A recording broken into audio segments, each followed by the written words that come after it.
नमस्कार। ब्रेक के बाद खबरों में एक बार फिर से आपका स्वागत है। मैं हूं हेमलता और खबरों की शुरुआत करते हैं राजधानी रांची से।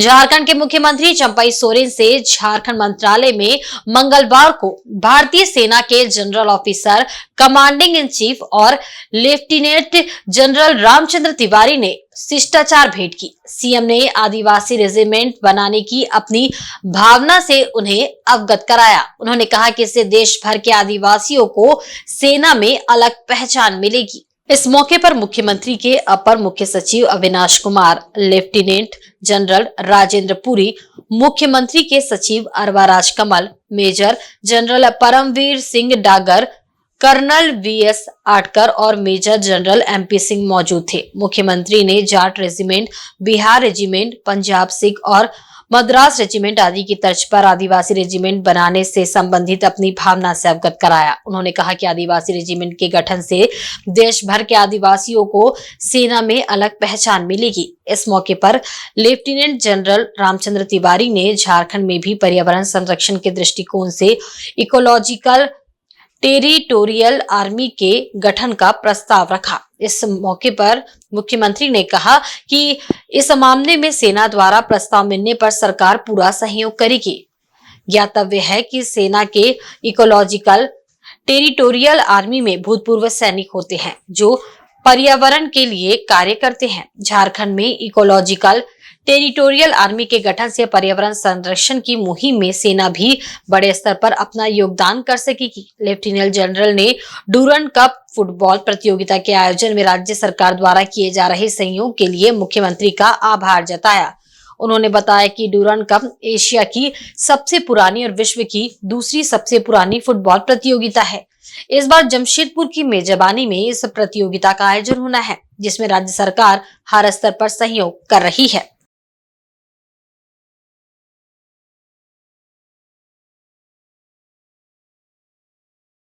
इधर रांची में भाजपा कार्यकर्ताओं ने 25 जून 1975 को लगाए गए आपातकाल के विरोध में मंगलवार को काला दिवस मनाया। इस अवसर पर भाजपा महानगर कार्यालय में एक संगोष्ठी का आयोजन किया गया। इस संगोष्ठी में भाजपा प्रदेश अध्यक्ष सहित प्रदेश स्तरीय पदाधिकारी एवं कार्यकर्ता उपस्थित थे। उपस्थित सभी लोगों ने संगोष्ठी में काला फीता बांधकर इस आपातकाल पर रोष जताते हुए आपातकाल की उस समय की मौजूदा स्थिति के विषय बिंदुओं पर विचार व्यक्त किया। इसमें उपस्थित वक्ताओं ने कहा कि 25 जून 1975 से 21 मार्च 1977 तक 21 महीने की अवधि में हमारे देश में आपातकाल घोषित था। तत्कालिक राष्ट्रपति फखरुद्दीन अली अहमद ने तत्कालिक प्रधानमंत्री इंदिरा गांधी के कहने पर भारतीय संविधान के अनुच्छेद 352 के अधीन आपातकाल की घोषणा की थी। स्वतंत्र भारत के इतिहास में ये सबसे विवादास्पद और अलोकतांत्रिक काल था। इसी को लेकर आपातकाल के 50 वर्ष काला दिवस के रूप में भाजपा मना रही है। तो कहते हैं क्या बोलते हैं, अति भक्ति चोरे लक्ष्य, बंगला में एक कहावत। अब जो लोग कसमें को खूब तोड़ता है वो लोग कसम खूब खाते हैं। राहुल गांधी का वही हालत है। भाई इमरजेंसी किसने लगाया था? उनकी दादी ने लगाया। जरा तो थे आज के दिन तो सार्वजनिक रूप से उनको माफी मांगना चाहिए दादी के किए कामों पर, लेकिन वो तो नहीं कर रहे। पूरी दुनिया जानते हैं संविधान में जो 100 से अधिक अमेंडमेंट हुआ इन्हीं लोगों ने किया है। लोकतंत्र की हत्या कैसे की? 132 बार इस देश में राष्ट्रपति शासन लगा, यानी चुनी हुई सरकार बर्खास्त किया गया है। चाहे वो नेहरू जी के शासन में हो, इंदिरा जी के शासन में हो, राजीव जी के शासन में हो, ये पूरे दुनिया को पता है। पीवी नरसिम्हा राव के शासन में हो, यानी कांग्रेस की जब जब राज रही है यही काम हुआ। 10 वर्षों से तो नरेंद्र मोदी जी इस देश के प्रधानमंत्री है। कोई भी एक काम बता दे कि भाई संविधान के विपरीत कोई काम किया। 25 को हम काला दिवस क्यों मनाते हैं? इसलिए मनाते हैं कि 25 जून 1975 को अर्धरात्रि में, अभी कन्फ्यूजन होता है कि 25 जून था कि 26 जून था, क्योंकि 12 बजे के बाद वो 26 हो जाता है। लेकिन अर्धरात्रि को इमरजेंसी लगाया गया और देश के सारे बड़े नेताओं को गिरफ्तार कर लिया गया। अटल जी से लेकर अडवाणी जी और सारे नेता जेलों में डाल दिए गए। आपातकाल के 50 वर्ष पूरे होने पर भाजपा ने मंगलवार को काला दिवस मनाया। इस अवसर पर जमशेदपुर की मानगो में एक जुलूस निकाला गया। वहीं मानगो बड़ा हनुमान मंदिर के पास में एक संगोष्ठी का भी आयोजन किया गया, जिसमें मुख्य रूप से विधानसभा के प्रतिपक्ष नेता अमर कुमार बावरी उपस्थित थे। इस मौके पर अमर बावरी ने मीडिया से बातचीत करते हुए कहा कि आज राहुल गांधी संविधान की प्रति दिखा रहे हैं, जबकि आज से 50 वर्ष पूर्व उनकी दादी ने ही संविधान को तार-तार किया था, मीडिया पर रोक लगाई थी। कांग्रेस पार्टी में ही कई संविधान में बदलाव किया, कई बार राष्ट्रपति शासन लगाया। उन्होंने कहा कि राहुल गांधी आम जनता के बीच ये भ्रम फैला रहे हैं कि भारतीय जनता पार्टी संविधान में बदलाव करेगी। उन्होंने कहा कि कांग्रेस ने ही ओबीसी और ST/SC के लिए जामिया विश्वविद्यालय व अलीगढ़ मुस्लिम यूनिवर्सिटी जो सरकारी संस्था है उनमें आरक्षण खत्म किया। उन्होंने कहा कि कांग्रेस ने समाजवाद और धर्मनिरपेक्षता को संविधान में जोड़ा। एक प्रश्न के जवाब में कहा कि इस बार झारखंड में विधानसभा चुनाव के लिए तैयारी पूरी है, भाजपा की सरकार जरूर बनेगी। ये आरोप हम लोग नहीं लगा रहे, हम लोग तो हकीकत बयान कर रहे हैं। वो एक कल्पना दिखा रहे हैं कि भाई संविधान बदल जाएगा, जबकि संविधान को बदलने का काम कांग्रेस ने किया है। 90 बार राष्ट्रपति शासन लगा के, कई बार अमेंडमेंट ला करके, 42वां संशोधन देख लीजिए, प्रेस के आवाजादी को खत्म करना देख लीजिए। संविधान के अंदर जो मूल संविधान में धर्मनिरपेक्षता समाजवाद नहीं था, उसको जोड़ करके इन्होंने संविधान को बदलने का काम किया। कई एक विषय देश के अंदर आपातकाल लागू करके संविधान को खतरे में डाला, आरक्षण खत्म किया। दो सरकारी संस्थाएं पूरे आजाद भारत में 2 जगह से सरकारी संस्थाओं से आरक्षण खत्म हुआ, SC ST OBC का, वो है जामिया इस्लामिया और मुस्लिम अलीगढ़ मुस्लिम यूनिवर्सिटी, उन्होंने खत्म किया। ये सारे काम वो करते हैं, एलिगेशन हम पे लगाते हैं, क्योंकि उनका जाना पहचाना या प्रयोग किया हुआ तथ्य है कि झूठ बोलने से वोट मिलता है। चुनावी स्टैंड बना 100% इस बार भारतीय जनता पार्टी के नेतृत्व में यहाँ सरकार जनता की बनेगी और इस भ्रष्टाचारी ठगबंधन की सरकार को उखाड़ देगी। जमशेदपुर GST विजिलेंस की टीम ने अरबों रुपए के GST घोटाले के मामले में स्क्रैप कारोबारी ज्ञानचंद जायसवाल उर्फ बबलू जायसवाल को गिरफ्तार किया है। बबलू जायसवाल को GST के सांची स्थित इंटेलिजेंस कार्यालय में पूछताछ के लिए बुलाया गया था, जहां से उन्हें हिरासत में लिया गया। इससे पहले इसी मामले में कई और गिरफ्तारियां की जा चुकी है। कोलकाता से कई कारोबारी पकड़े गए थे। कोलकाता के सॉल्ट लेक इलाके से 2 सगे भाई अमित गुप्ता और सुमित गुप्ता को गिरफ्तार किया गया था। वहीं इस मामले में टीम ने पूर्व में कारोबारी विक्की भलूटिया और शिव कुमार तिवड़ा को भी गिरफ्तार कर जेल भेज दिया था। हालांकि दोनों को कोर्ट से जमानत मिल चुकी है।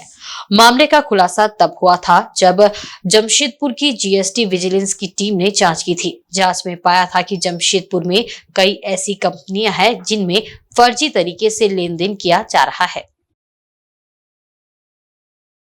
राजधानी रांची स्थित CPM कार्यालय में CPM की प्रदेश कमेटी की 2 दिवसीय बैठक आयोजित हुई। इस बैठक में CPM की पोलित ब्यूरो सदस्य वृंदा करात मुख्य रूप से मौजूद थी। इस दौरान विभिन्न मुद्दों पर चर्चा की गई।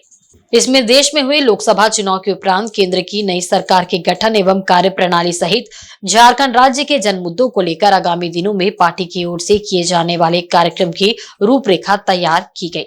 2 दिवसीय इस बैठक के उपरांत CPM की पोलित ब्यूरो सदस्य एवं पूर्व सांसद कामरेड वृंदा करात, डॉक्टर रामचंद्र डोम और राज्य सचिव प्रकाश विप्लव ने संयुक्त रूप से संवाददाता सम्मेलन को संबोधित किया। पार्टी के राज्य सचिव ने बताया कि आगामी 16 अगस्त से 21 अगस्त तक जनव्यापी आंदोलन जिला एवं अनुमंडल स्तर पर किया जाएगा, जो मुख्य रूप से जमीन, राशन वितरण एवं जन उपयोगी मुद्दों को लेकर होगा।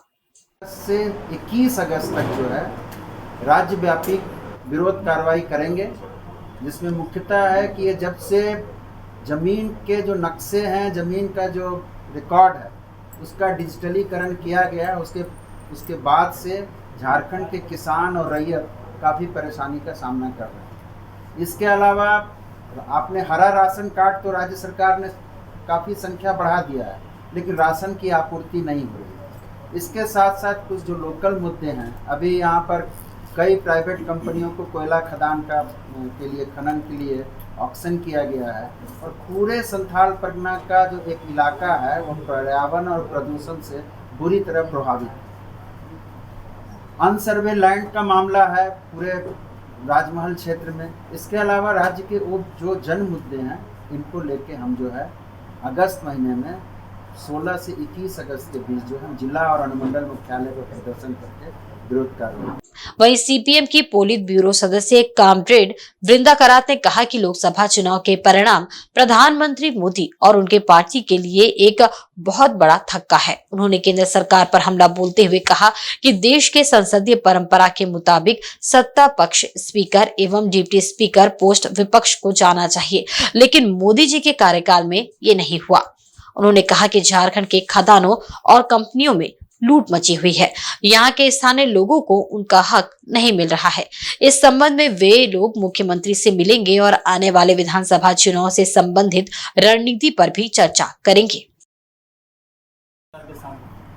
मुख्य सवाल ये है कि ये जो एनडीए की सरकार का गठन हुआ, ये सरकार 400 पार की बात सिर्फ नहीं, संविधान पार का भी स्लोगन दिया था। अभी संविधान पार का स्लोगन वापस लेकर अगर ये सरकार वाकई में जनवाद की इज्जत करके चलाना चाहते हैं तो एक बात बनेगी। लेकिन जैसे मैंने आपको कहा कि फर्स्ट ही अगर दौर में विपक्ष के साथ बातचीत न करके अपने मनमानी और बुलडोजर चलाने का प्रयास करेंगे, जैसे स्पीकर पद और डिप्टी स्पीकर पद पर इनका रवैया रहा, तो फिर कोई फर्क नहीं पड़ने वाला है और जनता की परेशानियां बढ़ेंगी। और अभी आप देखिए किसानों के एमएसपी के बारे में इन्होंने जो घोषणा किया है, बगैर किसान संगठनों से बातचीत किए उन्होंने एक बार फिर किसानों के साथ बड़ा ज़बरदस्त धोखा किया। कहाँ स्वामीनाथन कमीशन की रिपोर्ट की सिफारिश, कहाँ उनकी वायदे, और आज जो उन्होंने एमएसपी का घोषणा किया है कुछ दिन पहले, वो उसका 1/3 से भी कम। वहीं जमशेदपुर के समाहरण न्यायालय सभागार में मंगलवार को जिला निर्वाचन पदाधिकारी अनन्य मित्तल की अध्यक्षता में मान्यता प्राप्त राष्ट्रीय एवं राज्य स्तरीय राजनीतिक दलों के प्रतिनिधियों के साथ बैठक आयोजित हुई। बैठक में मतदाता सूची के द्वितीय विशेष संक्षिप्त पुनरीक्षण कार्यक्रम में उपस्थित सदस्यों से सहयोग की अपील की गई। जिला निर्वाचन पदाधिकारी ने बताया कि निर्वाचन आयोग के दिशा निर्देशानुसार 25 जून से 24 जुलाई तक मतदाता सूची पुनरीक्षण कार्यक्रम चलाया जा रहा है। इसके तहत बीएलओ घर घर जाकर मतदाता सूची का पुनरीक्षण कार्य करेंगे। इसी क्रम में राजनीतिक दलों से अपेक्षा है कि मतदाता सूची के पुनरीक्षण कार्य में सहयोग करें। साथ ही यदि उनके पास मतदाताओं से प्राप्त शिकायतें हैं तो उसकी सूची भी उपलब्ध कराएं, जिससे समय रहते उनका समाधान किया जा सके।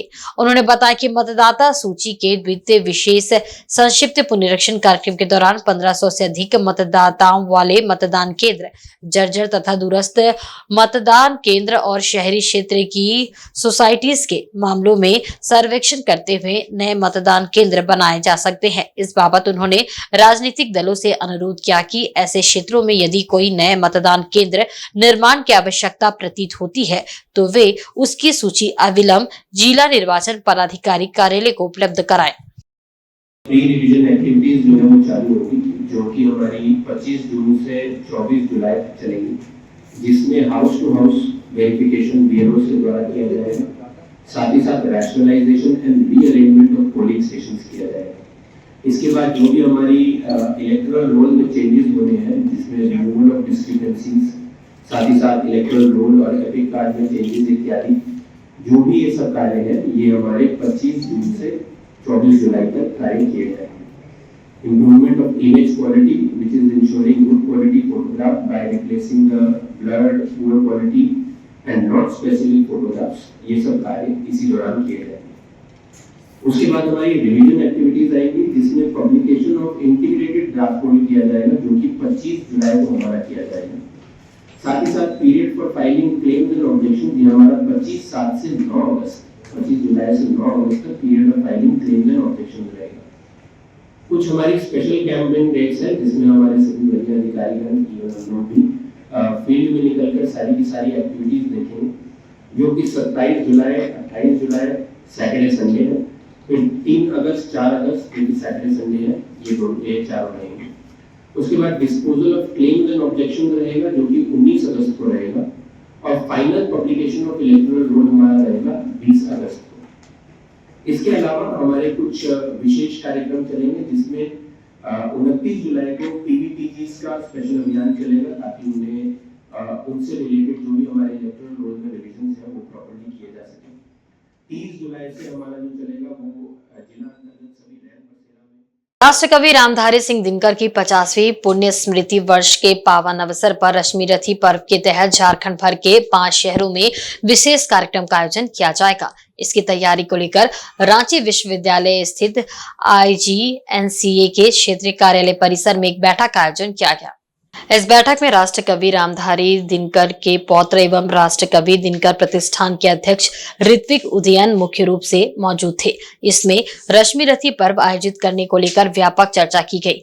कवि रामधारी सिंह दिनकर के पौत्र ने बताया कि 26 जून को नेतरहाट आवासीय विद्यालय में रश्मि रथी पर्व का आयोजन किया जाएगा, जिसमें 450 से अधिक बच्चे एक साथ सभी दिनकर द्वारा रचित खंड काव्य रश्मि रथी कविता का पाठ करेंगे। यहाँ पर बच्चे अंताक्षरी में भी भाग लेंगे, जो फिल्मी गानों पर नहीं होगी बल्कि हिंदी साहित्य और कवि दिनकर के साहित्य पर आधारित होगी। मालूम हो कि हिंदी साहित्य एवं भारतीय संस्कृति के प्रचार प्रसार के लिए इस कार्यक्रम का आयोजन किया जा रहा है। 24 अप्रैल 2024 को राष्ट्रकवि दिनकर की 50वीं पुण्यतिथि थी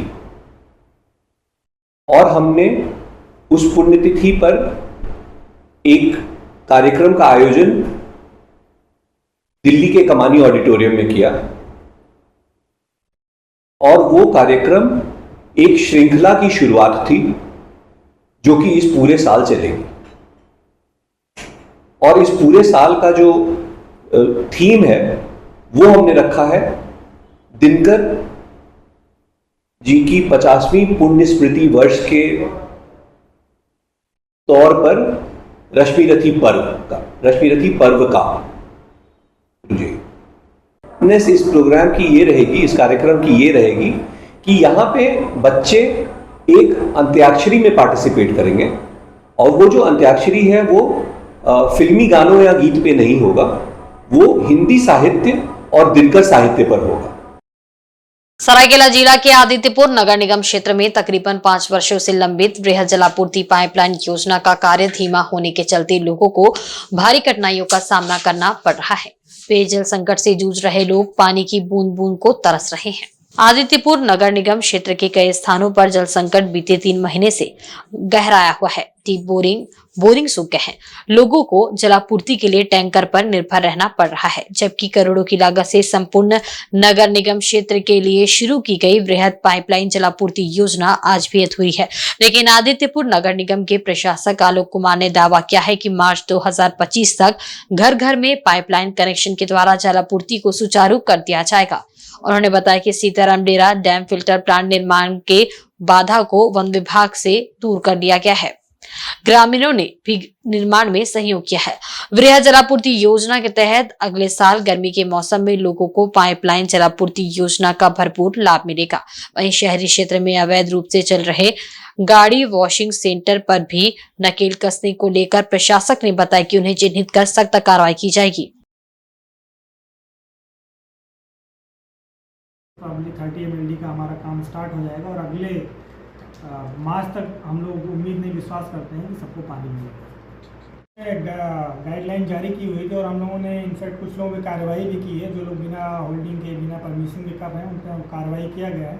बाकी एक जनरल एडवाइजरी भी इशू की गई है कि गर्मी के टाइम में वो वॉशिंग सेंटर ना चलाया जाए, क्योंकि अभी पीने का पानी ज़्यादा इम्पॉर्टेंट है rather than washing wise. Jharkhand के पूर्व उप मुख्यमंत्री स्वर्गीय सुधीर महतो को उनकी जयंती के अवसर पर याद किया गया। झारखंड मुक्ति मोर्चा के नेता और अन्य राजनीतिक दलों के नेता कदमा उल्यान स्थित निर्मल महतो स्टेडियम पहुंचे और दिवंगत सुधीर महतो को श्रद्धांजलि अर्पित की। श्रद्धांजलि देने वालों में उनकी पत्नी सविता महतो, घाटशिला विधायक रामदास सोरेन समेत झामुमो और अन्य राजनीतिक दलों के नेतागण शामिल थे।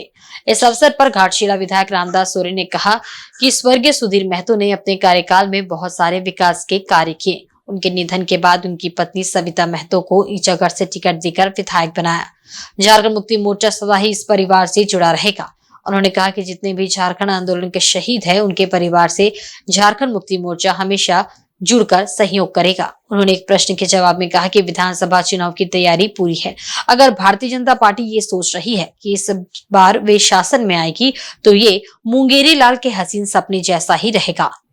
आपने लोकसभा के समय हमारी तैयारी देखी थी। इस बार भी झारखंड में हमारे गठबंधन की सरकार बनेगी। यहाँ विधायक सविता महतो ने भी अपनी बातों को रखा। जो हमारे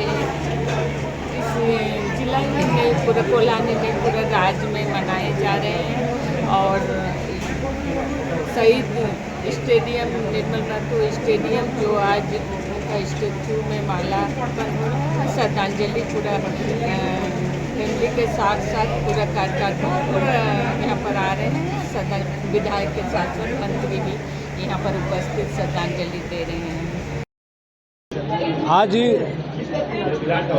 वीर शहीद निर्मल महतो जी जो हमारे झारखंड मुक्ति मोर्चा के केंद्रीय अध्यक्ष के पद पर रहे और उस समय असामाजिक तत्व द्वारा उसे गोली मार के हत्या कर दी गई थी।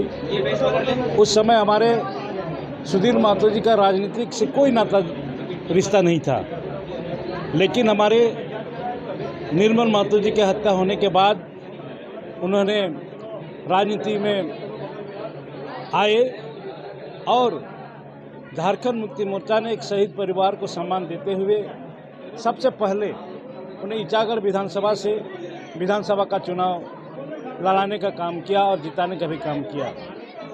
और उसके बाद हम राज्य के उप मुख्यमंत्री तक झारखंड मुक्ति मोर्चा जिसम शिबू सोरेन ने इन्हें जिम्मेवारी सौंपा और बहुत अच्छी तरह से अच्छे ढंग से। इधर सरायकेला खरसवां जिला के ईचागढ़ प्रखंड क्षेत्र में कई जगहों पर पूर्व उप मुख्यमंत्री स्वर्गीय सुधीर महतो की जयंती मनाई गई। बिस्टाटान रामनगर स्थित स्वर्गीय सुधीर महतो मेमोरियल स्कूल परिसर में झामुमो कार्यकर्ताओं ने पूर्व उप मुख्यमंत्री की प्रतिमा पर माल्यार्पण कर श्रद्धांजलि अर्पित की। लोगों ने बारी बारी से अगरबत्ती जलाकर पुष्प अर्पित कर उन्हें याद किया। वहीं राम प्रसाद महतो के नेतृत्व में समाज सेवी व बुद्धिजीवियों ने स्वर्गीय सुधीर महतो की प्रतिमा पर माल्यार्पण करने के साथ ही 1 मिनट का मौन रखकर श्रद्धांजलि अर्पित की। उपस्थित सामाजिक कार्यकर्ताओं ने क्षेत्र में शिक्षा व स्वास्थ्य को लेकर स्वर्गीय सुधीर महतो द्वारा किए गए प्रयासों को पूरा करने का संकल्प लिया। समाज सेवी परेशचंद्र महतो ने बताया कि आज पूर्व उप मुख्यमंत्री स्वर्गीय सुधीर महतो की जयंती मनाई गई है। वे शिक्षा और स्वास्थ्य के लिए हमेशा तत्पर रहते थे। उन्होंने क्षेत्र में कई विद्यालय व स्वास्थ्य केंद्र बनाने का काम किया है।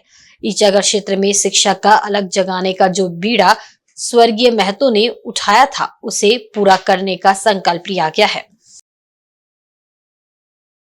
स्वर्गीय सुधीर महतो डिप्टी सीएम आज हमारे बीच नहीं है, लेकिन आज हम लोग उनका जन्मदिन मनाएं और इस दिन को एक अहम दिन के रूप में मैं और हम सभी लोग चाहते हैं कि आज यहाँ की जो इनकी सपना था, एक यहाँ पर शिक्षा के प्रतिष्ठान बनाएंगे और स्वास्थ्य केंद्र भी बनाएंगे, जहाँ की यहाँ के लोगों को ना बाहर पढ़ने जाना पड़ेगा और न ही चिकित्सा के लिए दूर दूर तक जाना पड़ेगा। लेकिन दुर्भाग्य है कि इनको इस समय रहते ही हमारे साथ से चले गए।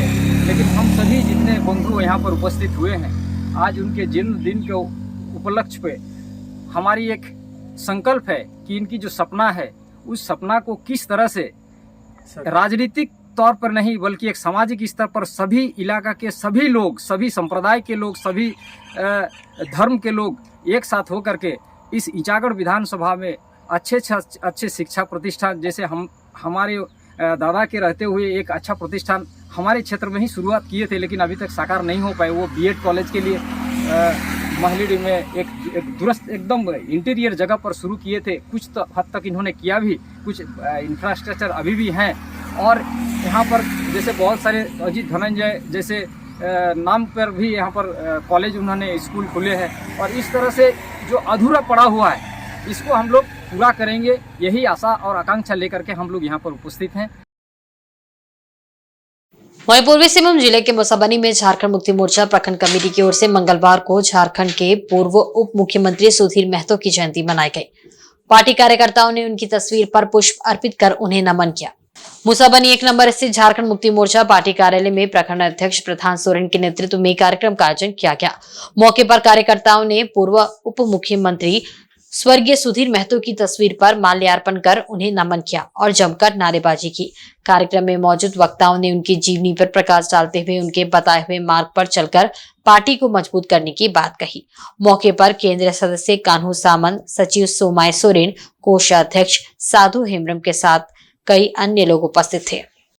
और जमशेदपुर के साकची स्थित शीतला माता मंदिर में नवकुंज नवरात्रि नवापरायण श्री लक्ष्मी नारायण महायज्ञ का आयोजन 6 जुलाई से 16 जुलाई तक होगा। शीतला माता मंदिर के पुरोहित ने एक पत्रकार वार्ता कर नवकुंज महायज्ञ के बारे में जानकारी दी। शीतला माता मंदिर प्रांगण में पुरोहित अशोक पांडे ने बताया कि शीतला माता मंदिर प्रांगण में आयोजित होने वाले महायज्ञ की तैयारी पूरी कर ली गई है। इसके लिए 7 जुलाई को जल यात्रा एवं द्वितीय पाली में 3 बजे से पंचांग पूजन, मंडप प्रवेश के साथ विधि विधान से पूजन का कार्यक्रम किया जाएगा। प्रत्येक दिन इसी तरह के कार्यक्रम चलते रहेंगे और 15 जुलाई को पूर्णाहुति के साथ महायज्ञ का समापन हो जाएगा।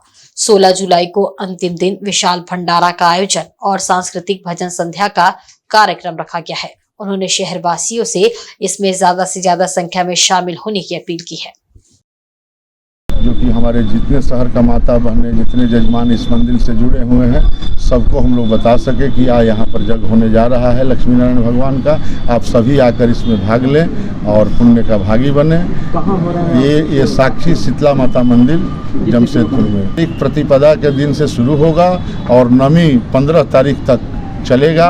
उस दिन पूर्णाहुति पड़ेगी और भंडारा 16 तारीख को सुबह से लेकर 9 बजे से 12 बजे रात्रि तक चलेगा। यहाँ पर जो भी भक्त लोग आएंगे सबको प्रसादी का वितरण किया। हाँ, बाहर से हमारे आचार्य जी लोग आ रहे हैं, कुछ कथावाचक जी लोग भी आएंगे। अभी मैंने कथावाचक लोग के तो निश्चित नहीं है, लेकिन आने वाले लोग हैं। और आज के बुलेटिन में बस इतना ही। कल फिर हाजिर होंगे कुछ नई खबरों के साथ। तब तक देखते रहें इंसान झारखंड न्यूज। नमस्कार।